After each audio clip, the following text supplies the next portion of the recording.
Le volcanisme est un phénomène spectaculaire qui peut parfois être meurtrier. Comme nous l'avons vu au cours du premier chapitre, les éruptions meurtrières sont le plus souvent des éruptions explosives. C'est ce type d'éruption que nous allons présenter dans cette session. Les éruptions explosives se produisent sous forme d'explosions puissantes et soutenues qui éjectent des fragments de magma, des cendres et des gaz volcaniques à des taux pouvant dépasser le milliard de kilogrammes par seconde.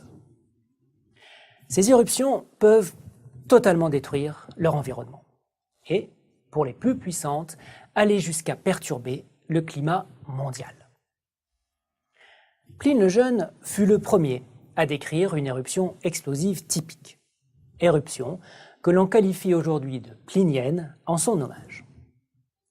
Une éruption plinienne produit un panache turbulent que l'on appelle aussi colonne éruptive. Cette colonne s'élève vers la haute atmosphère. À une certaine hauteur, dans l'atmosphère, la colonne éruptive stoppe son ascension. Elle s'étale pour former une ombrelle, ce qui lui donne sa forme typique en pin parasol. Dans le cas général, la colonne et l'ombrelle peuvent être entraînées et déformées par les vents de haute altitude. Une colonne contient des gaz, dans l'ordre décroissant, de l'eau, du dioxyde de carbone et des gaz sulfurés, dioxyde de soufre principalement. Ces gaz forment la plus grande partie du volume de la colonne, mais ne représentent que quelques pourcents en masse du matériel éruptif.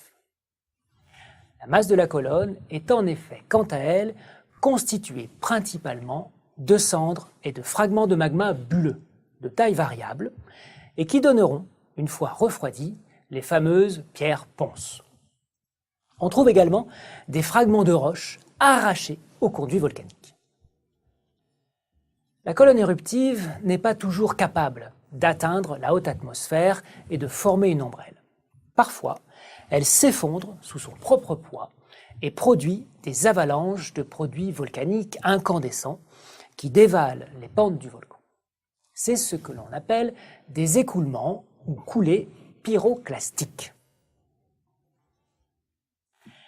Une fois refroidis, ces coulées pyroclastiques donnent des dépôts épais et souvent solidifiés que l'on nomme des ignimbrites.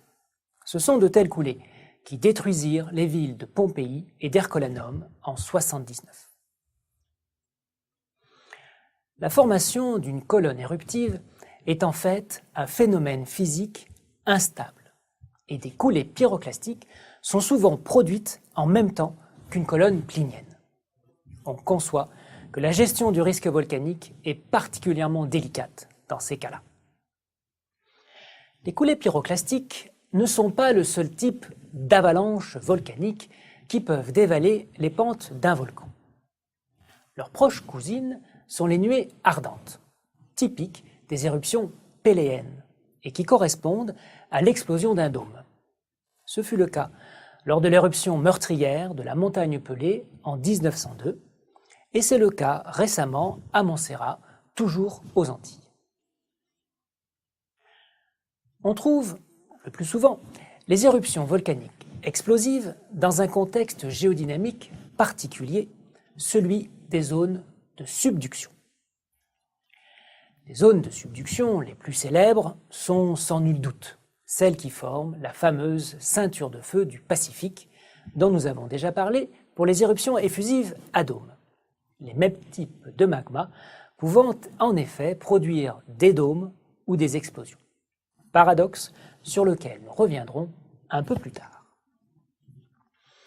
Les volcans de point chaud, qualifiés parfois de volcans rouges, ne produisent pas, en général, d'éruptions pliniennes. Cela se produit cependant en Islande, île volcanique particulière car formée par la rencontre entre une dorsale et un point chaud. Ce contexte géodynamique particulier entraîne la production d'une croûte épaisse qui permet la présence de magma plus riche en silice et plus explosif que les basaltes typiques des dorsales ou des points chauds. Comme dans le cas effusif, il ne faut pas, en fait, être trop catégorique lorsque l'on définit le caractère explosif d'un volcan. Lors des premiers stades de formation d'un volcan de type effusif, il n'est pas rare, par exemple, que des explosions dites phréato-magmatiques soient produites par la rencontre entre le magma et l'eau contenue dans le sous-sol. C'est ce type d'explosion qui a produit les mares d'Auvergne. Comme nous l'avons déjà signalé, les éruptions en Islande peuvent également passer rapidement d'un caractère effusif à un caractère explosif et vice-versa. Cela en fonction des interactions entre la lave et la glace. Nous avons terminé la description du volcanisme explosif typique. Nous avons mis l'accent sur les éruptions pliniennes, qui sont les plus emblématiques. Mais il existe de nombreux cas intermédiaires entre ces éruptions et celles qui produisent des coulées de lave ou des dômes. Leur description sera l'objet de la prochaine session.